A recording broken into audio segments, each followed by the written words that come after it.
Jodhpur IIT की assistant professor को digital arrest कर उससे 23.22 लाख की ठगी करने के मामले में पुलिस ने एक आरोपी को गिरफ्तार कर उससे पूछताछ शुरू कर दी है। दरअसल आरोपी ने साइबर ठगों को अपना खाता किराए पर दिया था। आरोपी यूपी के अलीगढ़ का निवासी है, जिसका नाम मन्नू गर्ग है।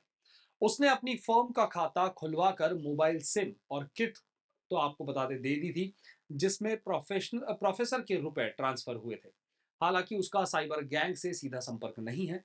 फिर भी पुलिस आरोपी से पूछताछ में जुटी हुई है। जोधपुर पुलिस अतिरिक्त उपायुक्त वीरेंद्र सिंह राठौड़ ने बताया कि आरोपी को गैंग के सदस्यों ने उन रुपयों का लालच दिया था। उसके लिए बैंक में करंट अकाउंट खुलवाकर बैंक से मिला पूरा किट और मोबाइल की नई सिम साइबर गैंग को सौंप दी थी। इस मामले में एक आरोपी को गिरफ्तार किया गया है और उससे पूछताछ की जा रही है। आपको बता दें कि जोधपुर की प्रोफेसर अमृतापुरी 12 अगस्त को कड़वड़ थाने में रिपोर्ट दी थी उन्होंने। इस रिपोर्ट में उन्होंने बताया था कि 1 अगस्त से 7 अगस्त के बीच अलग-अलग नंबरों से उसके पास फोन आए थे और संदिग्ध ने अपने आप को मुंबई का क्राइम ब्रांच अफसर बता रहा था। उसने ये भी बताया कि मनी लॉन्ड्रिंग के मामले में उनका जो है उन्हें धमकाया भी गया था प्रोफेसर को, और इसके बाद 10 दिन तक सर्विलेंस पर रखने के नाम पर डिजिटल अरेस्ट कर 23.22 लाख रुपए की ठगी कर ली थी। जोधपुर पुलिस उपायुक्त वीरेंद्र सिंह राठौड़ ने बताया कि गिरफ्तार किए गए आरोपी मन्नू गर्ग से प्रारंभिक पूछताछ चल रही है। इस पूछताछ के बाद और भी कई बड़े जो मामलों के खुलासे हैं, वो होने की उम्मीद जताई जा रही है। वहीं आपको बता दें कि देश भर में अब तक करोड़ों डिजिटल ठगी हो चुकी है। वहीं जोधपुर पुलिस उपायुक्त वीरेंद्र सिंह राठौड़ ने आमजन से भी अपील की है कि अपने खाते को किसी दूसरे को हैंडल करने के लिए नहीं दिया जाना चाहिए। उन्होंने ये भी कहा कि कुछ रुपयों के लालच में खाता दूसरों को हैंडल करने के लिए दे देते हैं, लेकिन उसमें लाखों रुपए के लेन देन होने के बाद जिस नाम का खाता है वही आरोपी बन जाता है।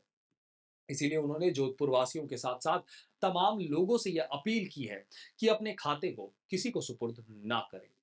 पुलिस थाना करवड़ में एक प्रकरण दर्ज हुआ था जिसमें आईटी की महिला प्रोफेसर ने अपने को डिजिटल अरेस्ट करा के ठगी का प्रकरण दर्ज कराया था, जिसपे प्रकरण संख्या 111/2024 पुलिस थाना करवड़ में दर्ज हुआ था। इसी प्रकरण में कल एक अभियुक्त मनु गर्ग निवासी अलीगंज लखनऊ को गिरफ्तार किया गया है। अब तक के अनुसंधान से ये सामने आया कि इस अभियुक्त ने अपना खाता दूसरे जो साइबर फ्रॉड में लिप्त व्यक्ति हैं उनको किराए पर दे दिया था और उसके एवज में कमीशन की राशि प्राप्त की थी। इसको इससे कुछ अधिक जानकारी नहीं है। इसका भाई जो है अमित, वो इस चीज को ऑपरेट करता था, इसके खाते का संचालन करता था, जिसको भी दस्तयाब किया गया और उससे भी अनुसंधान करके अग्रिम कार्रवाई करके गिरफ्तारी अमल में लाई जा रही है। जिस तरह से डिजिटल अरेस्ट के जो मामले बढ़ रहे हैं, लोगों को कैसे कैद कर देते हैं कमरे के अंदर। ये लोगों को मानसिक भय में डाल के, मानसिक तनाव में डाल के कुछ क्षणों के लिए या कुछ समय के लिए उनके सोचने समझने की तार्किक क्षमता को समाप्त सा कर देते हैं। इसलिए आवश्यक है कि लोग इस बारे में अधिक से अधिक जागरूक बने। किसी भी प्रकार की लॉ एनफोर्समेंट एजेंसी जो है कभी भी आपको फोन करके आपके बारे में ना तो कोई जानकारी मांगेगी, ना आपके द्वारा किए गए किसी आपराधिक कृत्य की जानकारी आप बताएगी। तो जो भी प्रकरण ऐसे आते हैं वो अधिकांश में ये आते हैं कि लोग जो इनोसेंट नेचर के हैं, जिनका कभी पुलिस या कार्य आपराधिक न्यायिक प्रणाली में काम नहीं पड़ता है, वो लोग भयग्रस्त होके और एक्सटॉर्शन का शिकार हो जाते हैं। सर, पुलिस ने किस तरीके से टीम बना के जो भी टेक्निकल एविडेंस थी हमारे पास और आगे से आगे जो बैंकिंग ट्रांजैक्शन हुए थे उसके आधार पर इस अभियुक्त को डिटेन किया। सर, देश भर में इस तरह के जो मामले चल रहे हैं, कोई बड़ा खुलासा होने की उम्मीद है? पूरा गिरोह ये तो अभी अनुसंधान बहुत प्रारंभिक स्तर पर है। आगे जब अगर टीम तक पहुंचेंगे तो इसके बारे में और खुलासे होंगे।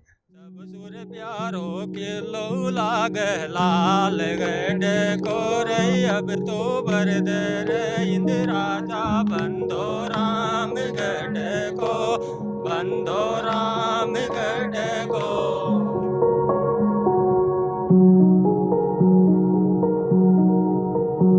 रास्ते में मैंने देखा पहाड़ से तो पानी रिसकर आ रहा है, लेकिन यहाँ पानी नहीं पहुंच पा रहा बांध में। सर, इसमें निकट ज्यादा है।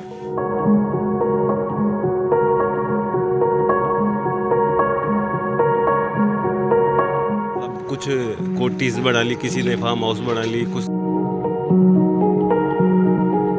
छाबराड़ी, बिलोची, मनोहरपुर, सापरा, विराटनगर, यहाँ से पानी खूब आता था और वहाँ पानी आने ही नहीं दे रहे हैं, तो पानी कैसे पहुँचेगा? तो सिर्फ गड्ढे भरे हैं और कुछ भरा नहीं है, जो निराशा की बात है।